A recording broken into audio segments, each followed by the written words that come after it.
Herman Cain joining me right now. He's out with a great new book, The Right Problems, What the President, Congress, Every Candidate Should Be Working on. On this problem, I mean, what do they do? The Democrats continue to try to make this into hate, and it's not.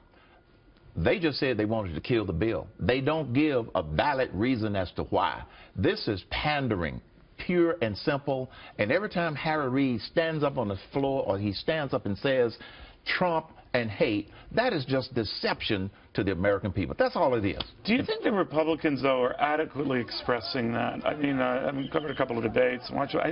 Some are very good at this, others, not so much.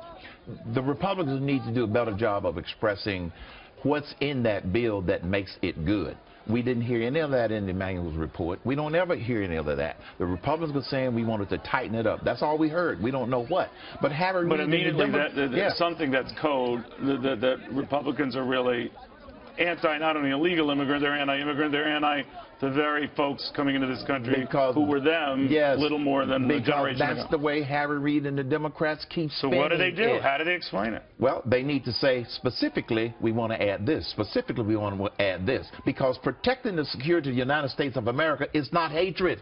It's just being practical. And the Democrats know that a lot of people aren't hearing the right message. As a successful businessman, before you were presidential candidate, you're looking at these markets. What do you think? How do you think it's going to shake out? I predicted at the end of last year that we were going to see a recession this year for the following reasons. Number one, I believe that the administration has been overly optimistic about what the GDP is going to be. They were predicting there was going to be a 2.1% GDP and some change. They're already starting to walk it back. It's going to be lower. Secondly, they didn't anticipate the volatility of the market because of China and particularly oil.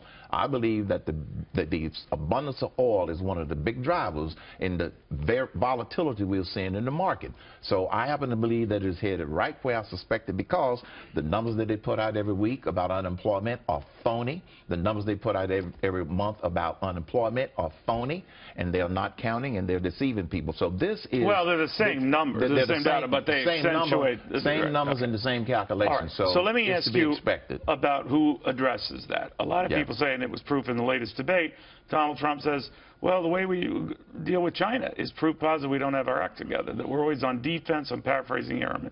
But that, you know, he was open to slapping tariffs on them, but that our posture should be offense, not defense. Start with replacing the tax code in this little book that I just published called The Right Problems. That's very effective when you do that. I talked about that when I ran for president. It's not enough that we show a full screen of your book. No. But start with the biggest problem that they all ought to be talking about.